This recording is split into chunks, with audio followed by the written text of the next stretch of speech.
सुप्रभात।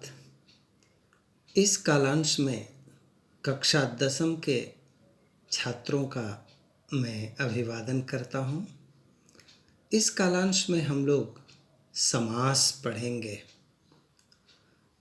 तो चर्चा करते हैं, समास शब्द आखिर समास का अर्थ क्या है। तो इसकी व्युत्पत्ति देखते हैं।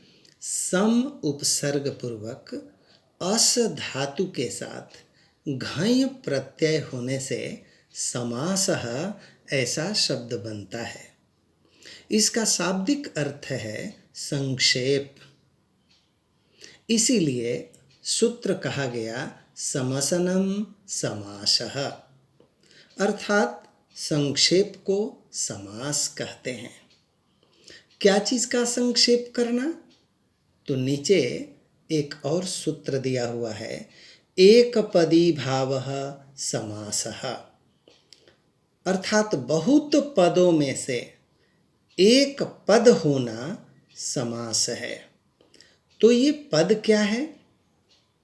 तो पद हम इस समय कह सकते हैं कि शब्द है, लेकिन संस्कृत में शब्द विभक्ति रहित पद को ही शब्द कहते हैं। विभक्ति रहित, विभक्ति प्रत्ययों से रहित।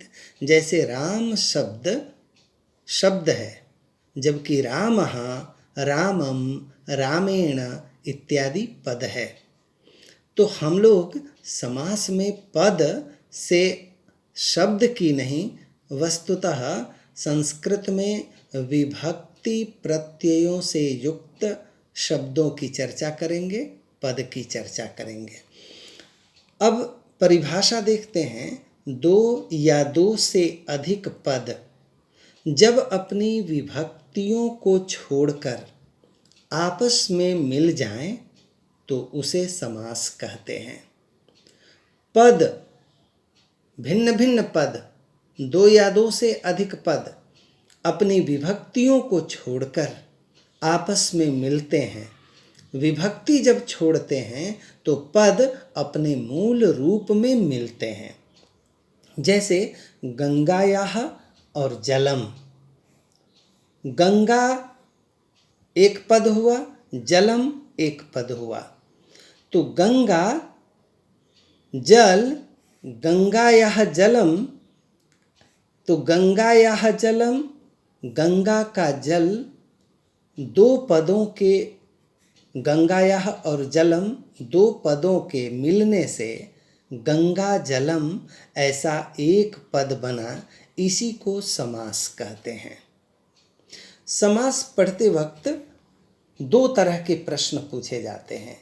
एक तो समास कीजिए, नहीं तो विग्रह कीजिए।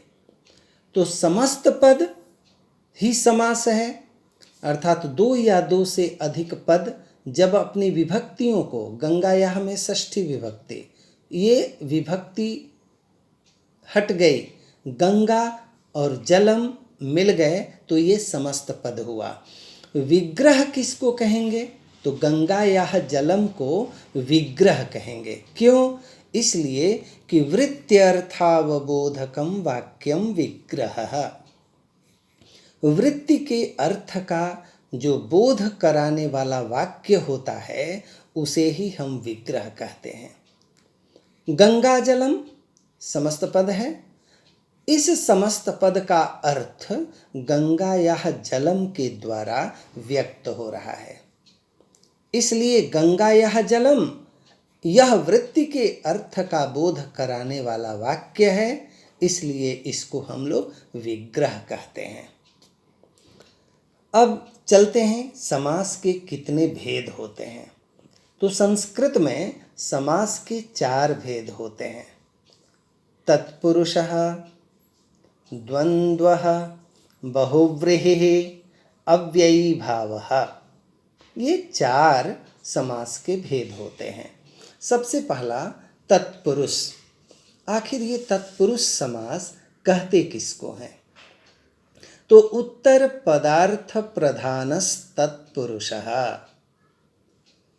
उत्तर पद के अर्थ की प्रधानता जहाँ होती है उसे तत्पुरुष समास कहते हैं। देख लेते हैं, जिस समास में उत्तर पद के अर्थ की प्रधानता हो उसे तत्पुरुष समास कहते हैं। उत्तर पद और पूर्व पद, ध्यान देने की जरूरत है कि समास में उत्तर पद और पूर्व पद दो पद होते ही हैं। हम देखते हैं कि उत्तर पद किसको कहेंगे? जो दक्षिण दिशा में हो। दक्षिण दिशा कहने का मतलब दाएं भाग में जो हो, जैसे पुरुषः, ये उत्तर पद है। और राज, राज शब्द जो है ये पद पूर्व पद कहलाता है, जो वाम भाग में स्थित होता है। वाम भाग, दक्षिण भाग। तो बाएं भाग में राज पूर्व पद और पुरुषः उत्तर पद कहलाता है। तो जिस समास में उत्तर पद के अर्थ की प्रमुखता होती है उसे तत्पुरुष समास कहते हैं। तो ये कैसे पता चलेगा कि उत्तर पद के अर्थ की प्रमुखता हुई कि पूर्व पद के अर्थ की प्रमुखता हुई? तो हम इस समस्त पद में एक प्रश्न करेंगे। राजपुरुषः, राजा का पुरुष, राज्ञः पुरुषः। तो राज्ञः पुरुषः आगच्छति, राजपुरुषः आगच्छति। कः आगच्छति? कौन आता है? राजा आता है कि राजा का पुरुष आता है? तो स्पष्ट हुआ कि राज्ञः पुरुषः आगच्छति, मतलब राजा न आगच्छति, पुरुषः आगच्छति, पुरुषः उत्तर पदम। तो उत्तर पद के अर्थ की प्रमुखता के कारण यह तत्पुरुष समास है। अब देखते हैं तत्पुरुष समास के कितने भेद हैं। तो तत्पुरुष समास के दो भेद हैं, व्यधिकरण तत्पुरुष, समानाधिकरण तत्पुरुष। व्यधिकरण कहते हैं कि जिन समस्त पदों के पूर्व और उत्तर पदों में भिन्न भिन्न विभक्तियां हों तो व्यधिकरण तत्पुरुष, और उनमें यदि समान विभक्तियां हों तो वो समानाधिकरण। व्यधिकरण में विभक्ति आदि तत्पुरुष समास आ जाते हैं, विभक्ति, उपपद, उपपद तत्पुरुष इत्यादि। और समानाधिकरण तत्पुरुष में कर्मधारय, द्विगु इत्यादि आ जाते हैं। अब हम देखेंगे विभक्ति तत्पुरुष को, जो हम लोगों के 10वीं वर्ग के पाठ्यक्रम में निहित है। तो विभक्ति तत्पुरुष में ध्यान देने की जरूरत है। विभक्ति इसलिए कि विभक्ति प्रथमा, द्वितीया, तृतीया, चतुर्थी, पंचमी, षष्ठी, सप्तमी और संबोधन, ये सभी विभक्तियां होती हैं। तो अब कारकों के संख्या का बोध कराने वाली ही विभक्ति होती है। संख्या कारक बोधयित्री विभक्ति। यहाँ विभक्ति तत्पुरुष में द्वितीया विभक्ति तत्पुरुष से हम लोग आरंभ करते हैं। द्वितीया श्रेतातीत पतित गतात्यस्त प्राप्तापन्नयेः, इस सूत्र है। द्वितीया विभक्ति होती है श्रेत, अतीत, पतित, गत, अत्यस्त, प्राप्त, आपन्न इत्यादि पदों के साथ द्वितीयांत पदों का द्वितीया तत्पुरुष समास होता है।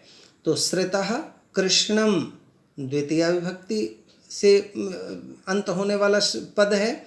तो कृष्णम श्रेतः, कृष्ण श्रेतः अर्थात कृष्ण की शरण में गया हुआ। दुःखम अतीतः, अतीतः, पतितः, गतः, अत्यस्तः, प्राप्तः, आपन्नः, ये पद और इनके साथ द्वितीयांत पदों का जो समास हुआ है ये द्वितीया तत्पुरुष समास है। सबके उदाहरण दे दिए जा चुके हैं, उनका अर्थ भी जानने के लिए आवश्यक है, इसलिए ये दे दिया गया है। तो अब हम समझ चुके हैं कि जिसमें उत्तर पद के अर्थ की प्रमुखता होती है तत्पुरुष समास होता है। ऐसे तत्पुरुष समासों में विभक्ति तत्पुरुष चूँकि हमें अनिवार्य रूप से पढ़ना है, तो यहाँ इन पदों के साथ द्वितीयांत पदों का द्वितीया तत्पुरुष समास होता है। इतना तक हम लोग समझ गए। अब अगले कालांश में हम लोग शेष विभक्ति तत्पुरुषों की चर्चा करेंगे, शेष को पढ़ेंगे। धन्यवाद।